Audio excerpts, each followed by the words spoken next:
আগামী আমাদের একটা ট্রেনিং কথা হয় মিলেট সম্পর্কে। আগামী গত বছর হচ্ছে জেলা থেকে এসেছিলেন, ওনারাও এসে এখানে মিটিং করেছেন। এমনকি মিলেটের আমাদের যে ফিল্ড, সেই ফিল্ডও উনি জেলা থেকে পরিদর্শন ভিজিট করেছেন এবং এনারাও পরিদর্শন করার জন্য। তো আমি চাইবো যে আমরা সূচনা এবং বিভিন্ন ডিপার্টমেন্টের সঙ্গে যদি আমি কাজগুলো শুনতে চাইছি, ভিজিট করেন তাহলে আমরা অত্যন্ত উপকৃত হব। আপনার কি করে কি অভিজ্ঞতা হচ্ছে? আপনি এক বছর চাষ করেছেন, বিরোধ পেয়েছেন, কি অভিজ্ঞতা চাষ করার আগে কি লাভ হলো আপনার? জোরে জোরে বলবেন যাতে বাকিরা শুনতে পারে। আপনার কি অভিজ্ঞতা হলো? উপস্থিত সকলকে নমস্কার। আমার নাম আনিতা মুন্ডা, আমি ঝালদা জেলা থেকে আসছি। আর গত বছর থেকে মিলেট চাষ করছি এবং সামনের দিনটা করাচ্ছি। আর মিলেট চাষ করার পর অনেক অভিজ্ঞতা যেটা হলো, আমাদের ধান চাষ করা বা আরও অন্যান্য জিনিস যেগুলো চাষ করছি সেটা তো অনেক সার ওষুধ অনেক কিছুই লাগছে, কিন্তু মিলেট চাষে আমাদের সার ওষুধ কিছুই লাগে না এবং এই যে মানে আমাদের পরে দিতে হয় সব দিতেও, আবার সেরকম ফলও দিতে হয় না আর সেচও দিতে হয়, মানে খুব সহজেই মিলেট চাষটা হচ্ছে। না আপনি আপনার যে জমি আছে হ্যাঁ আপনি বলছেন হ্যাঁ, এক কিলো জমিতে কত টাকা বলছেন?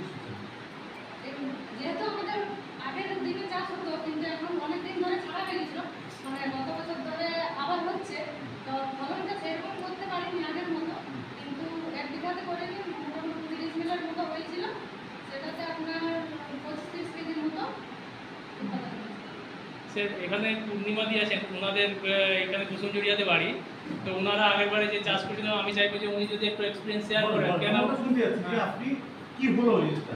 যদি আপনি একটা চাষ করলাম আর দুপাটা দিয়ে করেছিলাম, তার কি রেজাল্ট হলো? কতটা ফলন পেয়েছেন, কি কি কাজে লাগিয়েছেন ওই ফলনটাকে, সেগুলো সব যদি একটু শেয়ার করেন বাকিরাও শুনতে ভালো হবে। ফ্যাক্টরি কথা জানতে চাচ্ছি।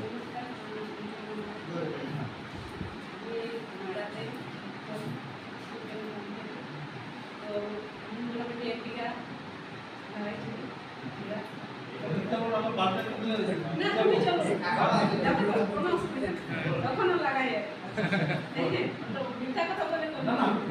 না এখানে স্যার দুরকম পদ্ধতিতে হয়, মানে এক ধরুন আমরা সিড প্রোভাইড করলাম, দিদিরা চাষ করলো, দিদিরা নিজেরাও চাইলে বিক্রি করতে পারে, যেমন অনেক দিদি আছে যারা নিজেরা বিক্রি করছে, নিজেরা বিক্রি করলে রেটটা আরও অনেক বেশি পাওয়া যায়, কারণ লোকালি যদি আপনি 5 কেজি কিনেন তার রেট আপনি 60-70-80 যেরকম ইচ্ছে আপনি দিতে পারেন, ওই জন্য আপনি 50 কেজি 40 কেজি বিক্রি করবেন রেটটা আর একটু কমে যাবে।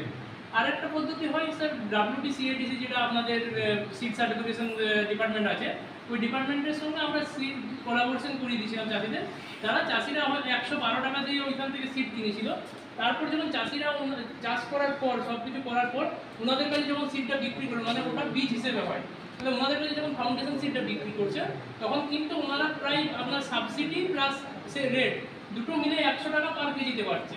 তো দিদি যেটা বলছেন যে 100 কেজি ওনার হয়েছিল, তো আমার মনে হয় 150 কেজির কাছাকাছি ওনার যেটা হয়েছিল, আর 50 কেজি অলরেডি সিড সার্টিফিকেশনে তারা দিয়েছেন, সেটার টাকা মনে হয় রিসেন্টলি ঢুকেও গেছে। আর বাকিটা যেটা আছে আপনি বলুন দিদি কোন কোন জায়গাতে পাঠিয়েছেন, কী কী তৈরি করেছেন সেটা মানুষকে বলুন, যে ওটার থেকে কী কী বানিয়েছেন।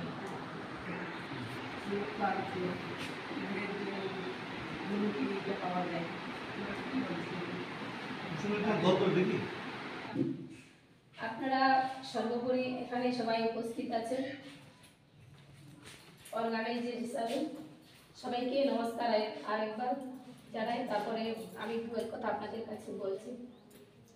আজকে যে SHG গ্রুপের আজকে যে বিভিন্ন কাজকর্ম আছে এখানে, আমরা ছোট সময় দেখেছি যেটা পূর্ব বলতো আমাদের মারোয়ার মধ্যে যেটা বোঝায় সাওয়ার টাইপের, মানে বাংলা কথা আমাদের এখানে লোকে মারোয়া বললে বুঝবেন, এগুলো প্রচুর চাষ হতো। আস্তে আস্তে এগুলো মানে অবনতি প্রায় বলা চলে। এখন দেখছি আপনাদের মাধ্যমে আবার এটা শুরু হয়েছে। এটা প্রোগ্রাম আগেও একটা SHG হয়েছিল, তো এটা প্রোগ্রামের মধ্যে না থেকে আমি বলবো যে এটা একটা উপকারিতা আছে।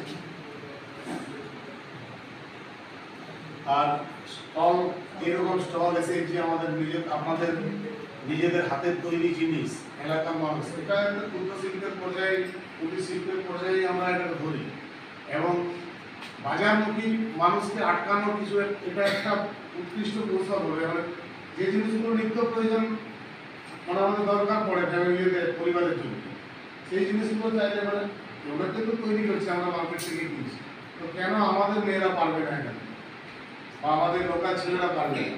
প্রযুক্তিগত একটু মানে প্রযুক্তির দরকার আছে, সেই প্রযুক্তিটা যাতে মানে পেলেই হয়তো আমার মনে হয় যথেষ্ট ট্রেনিং পাওয়া গেলে এই জিনিসগুলো করা যায়।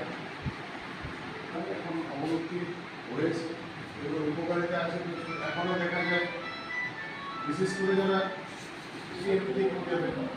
ওই জায়গাগুলো পুরো মানে ধানের জমিতে না করলে এগুলো করা যায়, ফাঁকা জমিতে করা যায়, যে জায়গাগুলোতে ধান চাষ হয় না।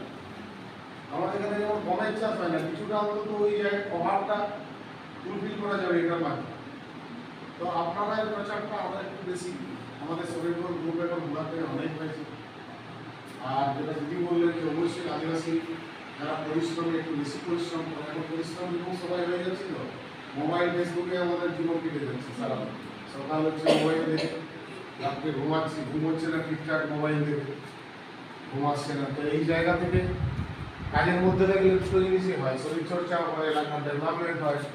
আর দেখে শিখে সবাই বন্ধ হয়েছিল, শুরু হয়েছে কুসুমজোড় আনতে শুরু হয়েছে, দেখা যাবে যে আগামী আরো 5টা গ্রামে হয়তো হচ্ছে।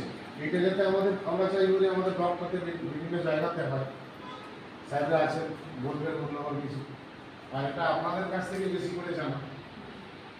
ধন্যবাদ।